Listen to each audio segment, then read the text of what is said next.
What if I told you that 95% of your life was coming from a program already placed within you? Wouldn't you want to know what this program is?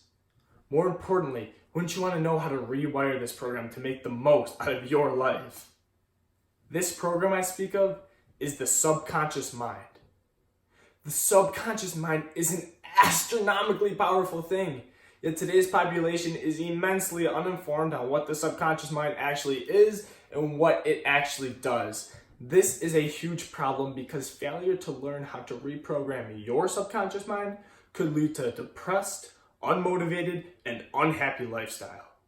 Nobody wants this in their life. And the last time I checked, the school system does not teach us about the importance of our subconscious minds or any other important mental training for that matter.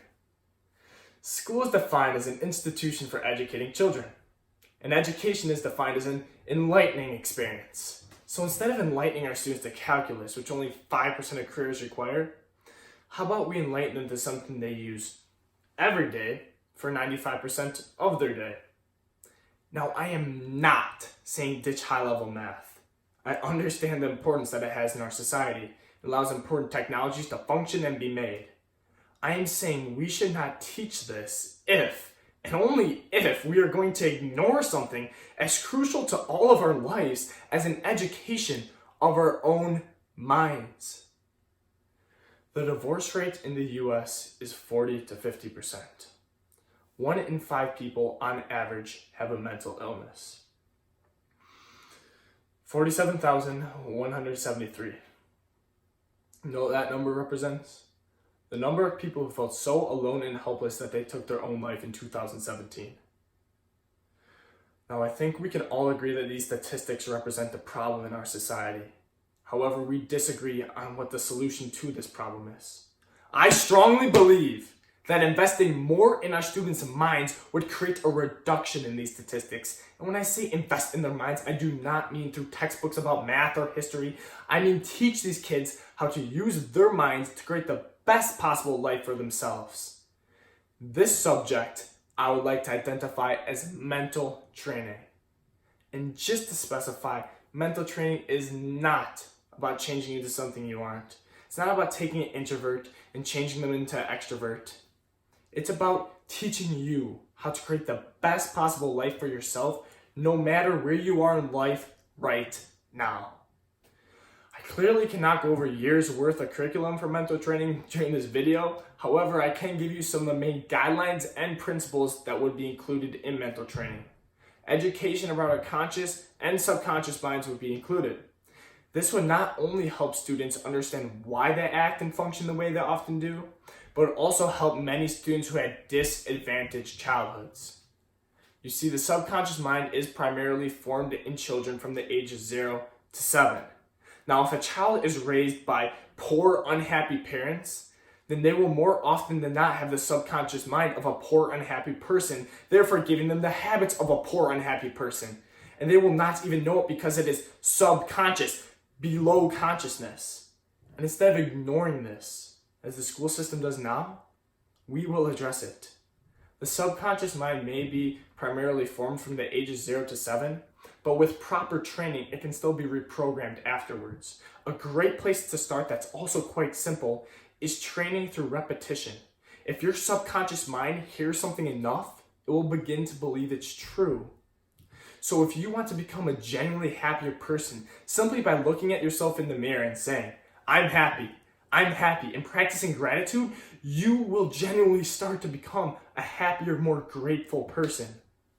Another principle that will be taught is the realization that you are your thoughts illustrated.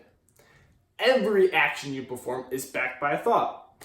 Even if it was a quick, impulsive thought before your action, it still was there.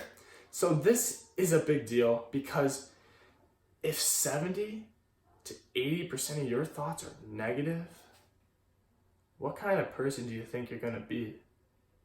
But on the flip side, if 70 to 80% of your thoughts are positive, who do you think then will have the happier, more joyous, more fulfilled lifestyle?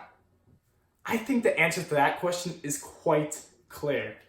But the problem is this: as of right now, school does not teach us how to perceive negative thoughts. We're accustomed to just having a negative thought come into our minds and letting it sit and fester there. And this is not healthy for us. I'm proposing a new way to look at these negative thoughts.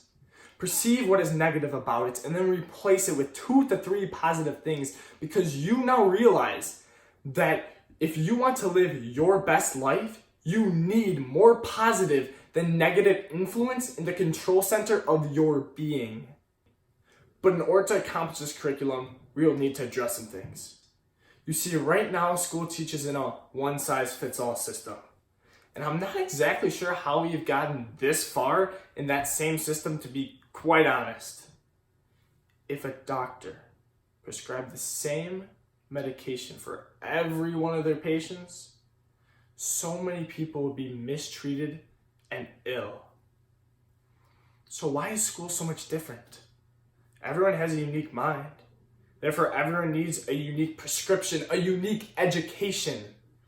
Yes, there will be basics that will need to be covered, but when it comes down to the nitty-gritty, there needs to be a serious effort to reach every individual student, because this may be the most important class that they will ever receive in their lives. Now, some people would say that this is an optimistic view, and I completely understand that remark, but let me ask you this. Is this optimism if it's the reality, or does that make the situation realism? Realism is defined as the attitude or practice of accepting a situation as it is and being prepared to deal with it accordingly. Why would we deal with anything less than the best that could possibly be dealt with? But in order to accomplish this, we need to convince legislators to revise their current guidelines in education. It is not our teachers' fault that they have to teach within the lines created by legislators, who many of which have not taught a second in the classroom.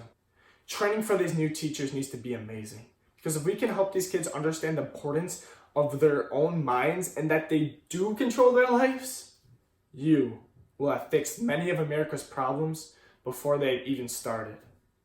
Thank you. Thank you so much for watching. That was my forensic speech this year, which is kind of funny because I kept messing up a little bit. I broke it up into some segments towards the end, but I really hope you guys appreciated that and got a lot of value out of it.